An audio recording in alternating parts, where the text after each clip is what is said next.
Hello and welcome to the Closer's Playbook, a podcast about selling your services as a freelancer. I'm Pete Beber, here with Tyler Poole. How's it going, bud? Morning. Good morning. Good to see you. So before we set everything up, we were talking about a tweet. So I'll just read this tweet. This is what we're going to talk about today. Tweet is from Shane Parrish at Shane A. Parrish. The difference between good and great results is often found in doing the boring things you know you should do when you don't feel like doing them. So, Tyler, there's no boring things in your work, right? Oh, if only that was true. What do you think when you hear that tweet? I think that is... I think that's great business advice in general. I mean, not only just for us as talking about our sales process, but almost all aspects of your business. Yeah, I think, you said sales process. Creating a process is one of those things that a lot of people will put off. And it doesn't have to be just in sales. It could be in any part of your work. One thing we were talking about was we've talked about templates, right? We've recorded some episodes about things like proposals and contracts. Well, if you offer a certain type of service or set number or types of services, then if you don't have a template, then you're starting from scratch every time, or you're just going back and taking pieces from other stuff. It's boring to create templates for a lot of us. But I think one of the other parts of this we talked about before we hit record was that a lot of times it's like, well, I could be working on something that's going to make me money right now. Yep. Making a template, I can't charge for that. I like to think about it like if I've said I should do this more than once, I probably should just take whatever, 5, 10, 15 minutes, an hour, 2 hours, whatever that is to create that thing and get it done so that it helps forever. Like if you spend 2 hours on a sales proposal template, then let's say every time you have to write a proposal in the future, now that cuts your time to write an individual proposal in half. So theoretically, you could exponentially cut down the time that it takes you to write a proposal just by chunking out, let's say 2 hours, 3 hours to make that template. Yeah. It's taking a long-term view of things, right? Like this is how I earn my income. In the very early days, it's easy to you got to figure out what churn and burn. Yeah. You got to figure out what, is the boring stuff. Right. You've got to get through some clients. You've got to find out the things that are going to, that you're seeing over and over again. Anytime you have to repeat something over and over again, okay, well, maybe we need to take a little bit of time to think about how we can make this easier. I'll give an example in a job. This is probably almost a decade ago now, which is scary to say. But we were the company I was at. I'm trying to think of how I can put this, but basically we were selling licensing. Okay. And it was Microsoft licensing, and we'd have services around it as well. Well, most people are probably familiar with like Microsoft Office, right? You get Outlook, Word, Excel, and a few other things. There's or at least at the time, it could be more now, but there's like 24 different ways you could buy that. From a box that you pick up at Best Buy or order on Amazon, all the way up to being, a really large organization that is going to buy a certain number of copies, which has different tiers that you could do and is influenced by other items that you purchase from Microsoft. And every month, Microsoft puts out a price list for all of their prices. I mean, we're talking all of their products. We're talking like thousands of rows in an Excel doc that we would get.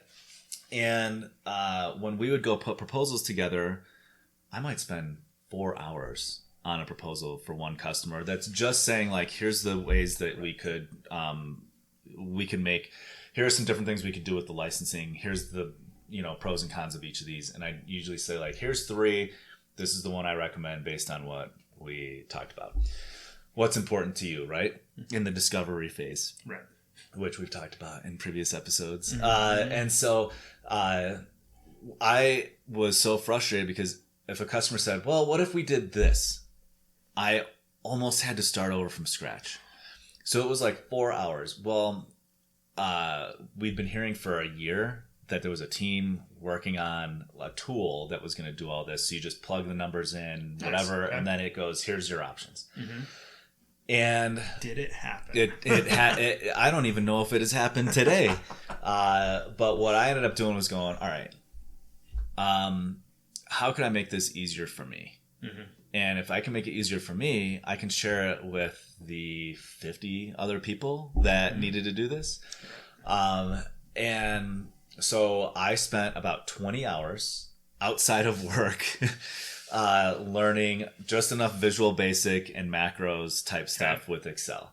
I'm not a programmer. I am a sales guy. So I put it together, and now it took me 30 minutes to put one of these together. Mm-hmm. And if a customer on a call when we were presenting it wanted to make a change, I could make that change instantly. In real time. Yeah. And go, oh, here's the numbers. My competitors would have to get back to them in sometimes days, which is what I had to do before. So I took the 20 hours and then, I was on a team, so it didn't just affect me, but I could then I shared that out to the rest of the team. Imagine when it was taking everybody around 4 hours to do this type of work for one client, and now it takes 30 minutes. Right. That's a huge return. It was a huge return for me. Sure. My customers were happier. They saw that I knew what I was doing, and I could get them a response really quickly, like on the fly, that others couldn't do. Yep. And so it now I could go out and I could win more business.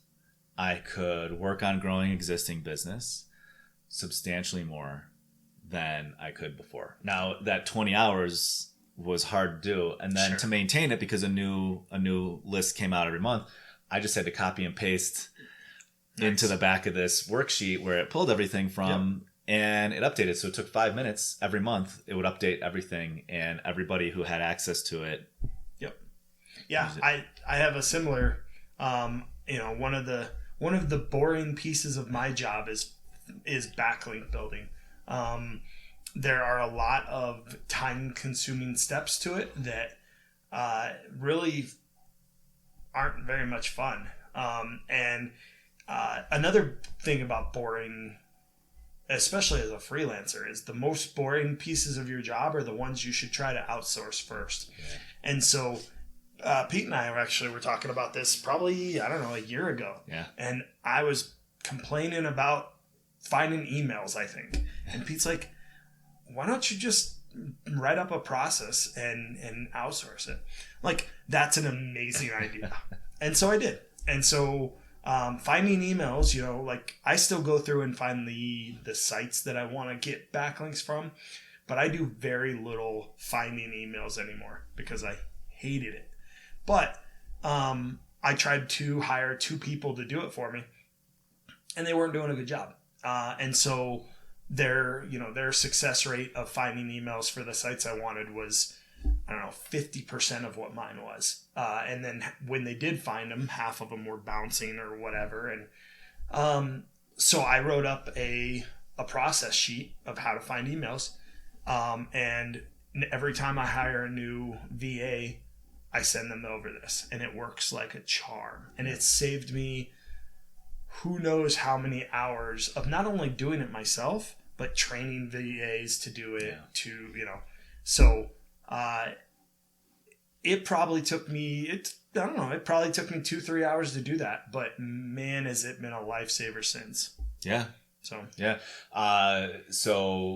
Looking at what you have to do over and over, repeatable things that you have to do over and over again can be a great place to start to find some of these things. Yeah.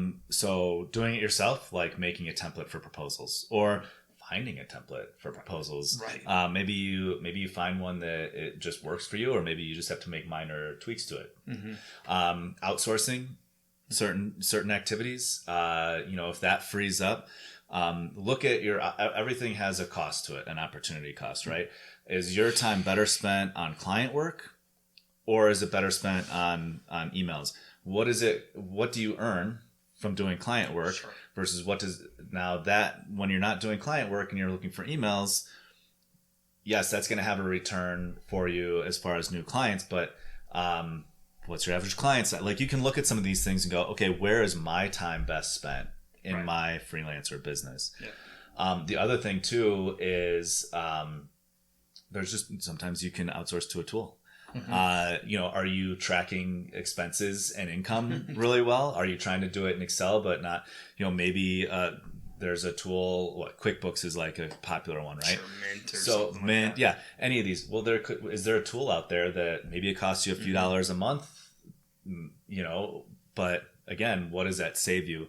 If your taxes aren't done right at the end of the year, then that could be a really big problem. Right. So having a tool that you can outsource some of this stuff to, or that's already built, that's going to be good enough, at least, that can be a really good way to take care of some of the boring stuff. Yep. Yeah, it's those little details that, as if you're just starting out and you're struggling to find clients and you're fighting tooth and nail, these are probably not things you need to think about. But as you start to get things done, as you start to find processes, as you start to find your sticking points or the things that you're doing over and over again, these are little things that you should be watching for in your business. Yeah. And one of the things too, depending on the industry that you're in, it could be continuing education. There you go. Yeah. Sometimes we get distracted with, I've got client work, I can't step away, but continuing education is really important for you to stay, at the forefront of your industry and to best serve your clients. So what does that look like? Are you carving out time for some of these things? Sure. Yeah. I'll be spending most of the rest of the day on a page speed course that I just invested in because Google's coming up with a big nasty algorithm update and my clients need it. So Yeah. So it's gonna make you. It's gonna make you better at what you do. 100%. So it's gonna have a return for your customers, and because of that, it's gonna have a return for you as well. It's something that I can, it's something that. No, I'm not looking forward to it. No, it's not going to be fun. It's probably going to be, 20 hours of study. But at the end, I'll be able to say, I can do this for you where a lot of my competitors can't. Yeah. A lot of my competitors are going to say, use a plugin. Yeah. And plugins have their issues from what I understand. It's just not as good. Yeah. So like, I think a big part of anything that you're doing, like the preparation is oftentimes, it's like 90%, or Pareto's principle you were talking about earlier today, 80, 90% is the preparation type of work. Yeah, the 80-20 principle. Yep. Yeah. 20% of 80% of your results comes from 20% of your efforts. Right. So, keep that in mind but also, like that 80%, what of it do you need to do? Because there's like, so yeah, 20% of your efforts lead to 80% of the outcomes, right? But you still have to have some way, like 80% of the effort is often the boring stuff. Yeah. So yeah, I didn't get to that in the way I wanted to, but if you're like putting, the boring work can be the 20% that gives you the 80%. Sure. That's where I'm going. Yeah. You got there. You went in a roundabout way, but you got there. Yeah. So, what can you do that's going to have more of a long-term impact? Mm-hmm. To your point earlier, like if you're just starting out, you gotta figure out what you don't know yet. Right. But if you've been going along for several months or even years, and you're like, hey, these are some things that I notice coming up all the time. I keep repeating the same thing over and over again. We've even started to do like 2-3 minute training videos that we can send out to clients for the solution that we're giving them, where it's like we could record a 30-minute training individually for each of you, but oftentimes you just need to know these one or two little things. And so we break that up, and now we send that out, and it's, hey, our sales team doesn't have to respond to how do I do X, how do I do Y. We can just refer them to this, and it's going to be quicker than us jumping on a call with them, walk through, but it's going to give them the same end result. Yep. But it takes time to record those videos. It takes time to script them, record them. You got to host them, and then you got to get them out for us to all the salespeople. But then you never have to do it again, or you only have to do it, a year down the line when the process changes or something. But that could save hundreds of hours of productive time in the meantime. Right. Yeah. So do the boring stuff. Right. You don't have to do it all at once. Nope. Right. No, I mean, we talked about blocking out time. I think it was last week we were talking about blocking out time, and block out a half an hour a day to develop these processes. Yeah. It doesn't have to be every day, all day. It doesn't have to be an 8-hour day. Just a little bit of time every day goes a long way. Yeah. Start with thinking about, okay, what could I do that I'm putting off? What am I putting? What did you say? You said you noticed that every time you say I should do something, like if you've said it twice or more, right? There you go.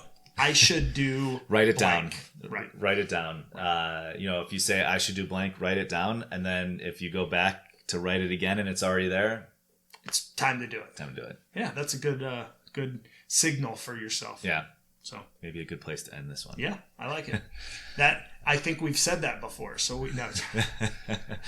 All right. Well, please subscribe on your favorite podcast or on YouTube if you're watching us there. And we'll continue to pump out these weekly videos. Yeah, our goal is to help you make more as a freelancer without adding a whole bunch of work to you. So hopefully that's what you're getting out of this. And if you know anybody else who might find today's conversation or another episode helpful, we'd love it if you pass it along. Yeah, feel free to send us a comment if you have any questions. We're always looking for ideas for episodes, and if you want us to cover something, please let us know. So, see you guys next week.